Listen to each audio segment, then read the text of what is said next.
তান কৃষকের কষ্টগাথা।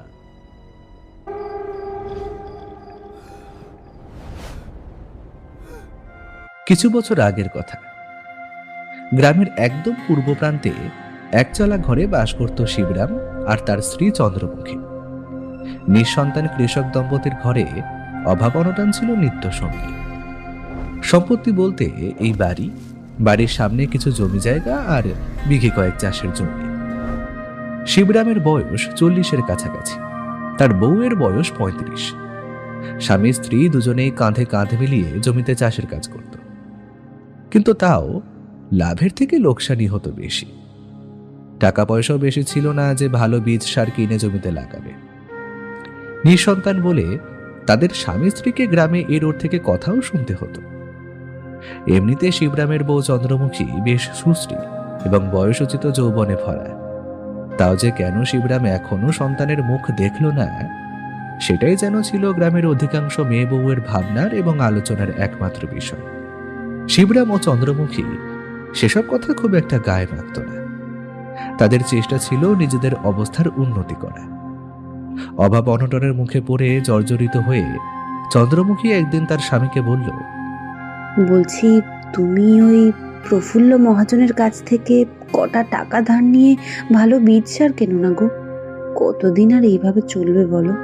শিবরাম চিন্তিত মুখে বলল, সে না হয় নিলাম, কিন্তু শোধ করতে না পারলে প্রফুল্ল মহাজন এতটুকু ছেড়ে কথা বলবে না।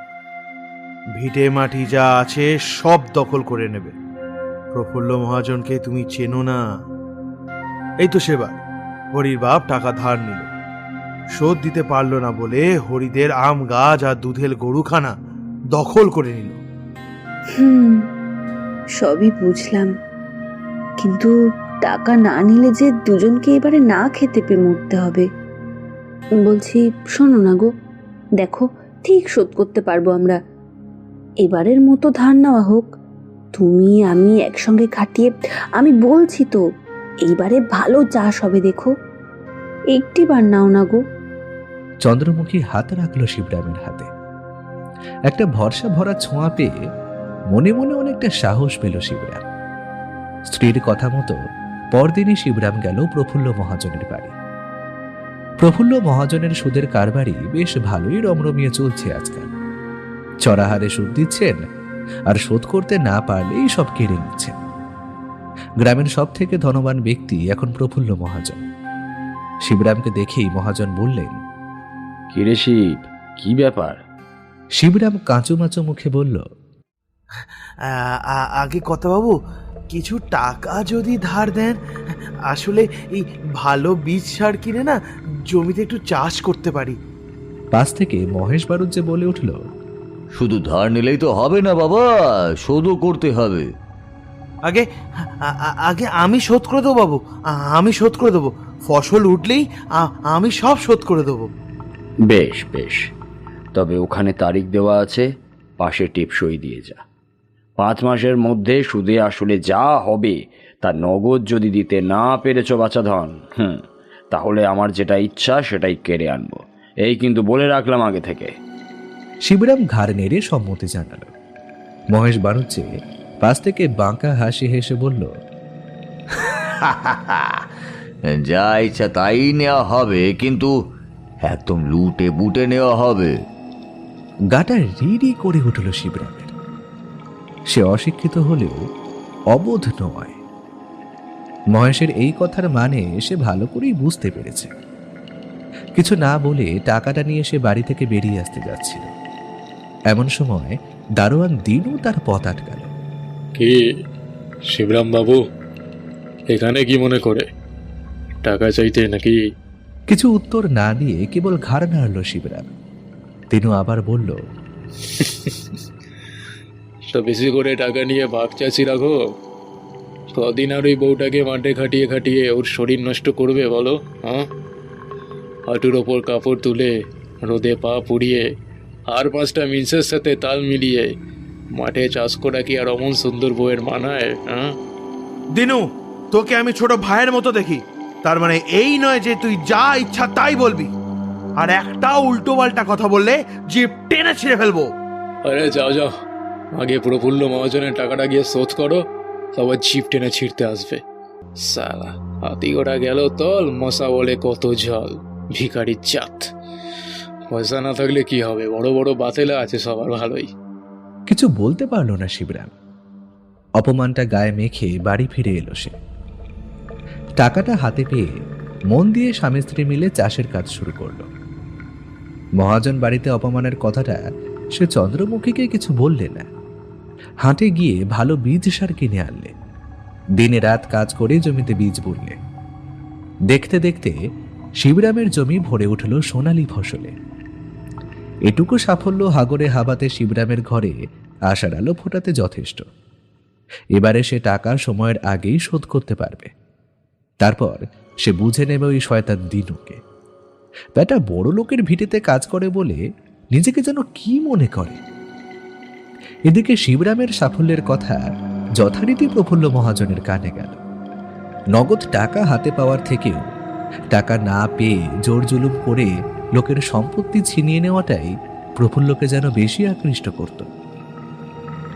শিবরামের মতো একটা হাঘরে হাবাতে লোক যে প্রফুল্ল মহাজনের দেনা মিটিয়ে দেবে, সেটা যেন তিনি ঠিক মেনে নিতে পারলেন না। বলা বাহুল্য, শিবরামের ভিটে মাটি সব কেড়ে নেওয়ার ধান্দাতেই তাকে টাকা ধার দিয়েছিলেন। সেই উদ্দেশ্য পূরণ করতে তিনি তৎপর হলেন। এদিকে শিবরামের স্ত্রী চন্দ্রমুখীর ভরা যৌবনের উপর মহেশের দিনের আগে থেকেই নজর ছিল। চন্দ্রমুখীকে পাওয়ার এবং ভোগ করার একটা নেশা ভেতরে ভেতরে পেয়ে বসেছিল দুজনকে। তিনজন ভিন্ন মানুষের উদ্দেশ্য এবার এক হয়ে ভাবতে লাগলো কিভাবে সব দিক দিয়ে শিবরামের ক্ষতি করা যায়। মহেশ খাতা দেখতে দেখতে বলল, বাবু, আর খবর যা শুনছি, এই 3-4 মাসে শিবরাম তো ফসল ফলিয়েছে দারুণ। এবার লাভ করতেও শুরু করলো বলে আপনার টাকা কিনা শোধ করবে ওই অভাগী। প্রফুল্ল মহাজন কিছু ভেবে বললেন, তা কি করে হতে দেওয়া যায় মহেশ? এমন কিছু করতে হবে যাতে সাপও মরবে কিন্তু লাঠিও ভাঙবে না। প্রফুল্ল অনেক ভেবে নির্দেশ দিলে শিবরামের চাষের জমি রাতারাতি জ্বালিয়ে দেওয়ার কাজটা অতি সহজেই সম্পন্ন করল মহেশ আর দিন। প্রতিপক্ষকে হারিয়ে নিঃশেষ করে একদম মাটির সাথে মিশিয়ে না দিলে জয়ের আর আনন্দ কোথায়? ভাগ্য যে শিবরামের প্রতি এতটাই নিষ্ঠুর, তা সে নিজেও হয়তো এতটা দারিদ্র্যের মধ্যে থেকেও কখনো কল্পনা করতে পারেনি। রোদে পুড়ে জলে ভিজে তার কষ্টের বোনা ফসল কিছু স্বার্থান্বেষী মানুষের লোভের আগুনে পুড়ে ছাই হয়ে গেল। আসন্ন ভয়ঙ্কর পরিণামের কথা ভেবে শিবরামের আর বাঁচতেও সাহস হলো না। গলায় বিষ ঢেলে আত্মহত্যা করল সে। লোভী স্বার্থপর এই দুনিয়ায় একা হয়ে পড়ল চন্দ্রমুখী। তার আর কেউ ছিল না, যাওয়ারও কোথাও ছিল না। বিধবা নিঃসন্তান চন্দ্রমুখী এরোর বাড়িতে কাজ করে চেয়ে চিনতে দুবেলা যতটুকু যা জোটে তাই খেয়ে দিনপাত করতে লাগলো। যথারীতি নির্ধারিত সময়ের পর প্রফুল্ল মহাজন এল এবং দেনার টাকা না পেয়ে ভিটে মাটি যা আছে সব কেড়ে করে নিয়ে চলে গেল। চন্দ্রমুখী কিছুটা অনুনয় বিনয় করলেও কোনো লাভ হলো না। মাথার উপর যে ছাদ ছিল সেটাও আর রইল না। সবকিছু হারিয়ে ক্লান্ত শ্রান্ত চন্দ্রমুখী আশ্রয় নিল খোলা আকাশের নিচে। কিন্তু বিপর্যয়ের আরো কিছুটা তখনও বাকি ছিল। সে রাতেই এমন ঘটনা ঘটল চন্দ্রমুখীর সাথে, যাতে তার বাঁচার শেষ আশা, ভরসা, লাজ, লজ্জা যতটুকু যা বেঁচে ছিল সব ধুয়ে মুছে একেবারে শেষ হয়ে গেল।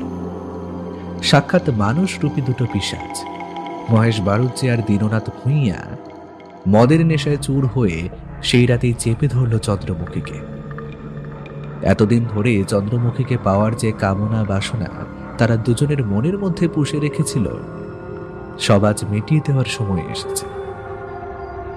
গভীর রাতে অভাগী চন্দ্রমুখীর হাত পা বেঁধে তাকে নিয়ে চলল গ্রাম ছাড়িয়ে পেঁতিজলার নির্জন মাঠে। এখানে এই মাঠে এত রাতে কেউ আসবে না। যে কোনো রকমের দুষ্কর্ম করার ক্ষেত্রে ওর থেকে আদর্শ জায়গা আর হয় না। জোর করে তাকে মদ গিলিয়ে সারা রাত ধরে রীতিমতো শোষণ ও অত্যাচার চালিয়ে গেল। নির্বস্ত্র নগ্ন চন্দ্রমুখীর শরীরটাকে নিয়ে রীতিমতো কামনা ভরা খেলায় মেতে উঠল দুজন। প্রতিবাদ করার কোনো ক্ষমতাই আর বেঁচে ছিল না চন্দ্রমুখীর। দুটো মাতাল জানোয়ারের ক্রমাগত শোষণ আর বল প্রয়োগে সংজ্ঞা হারালো চন্দ্রমুখী। কামের ক্ষেত্রে মিটিয়ে সেই নির্জন পেতিচলার মাঠেই শয়তান দুটো কেরোসিন ঢেলে জ্বালিয়ে দিল চন্দ্রমুখীর ছিন্ন ভিন্ন নগ্ন শরীরটা। শিবরাম আগেই আত্মহত্যা করে মরেছে। ঘর বাড়ি স্বামী সংসার সব হারিয়ে চন্দ্রমুখীও যে গায়ে আগুন দিয়ে পুড়ে মরেছে সেটাই ভেবে নিল গায়ের সকলে। আর আজ এতদিন পরে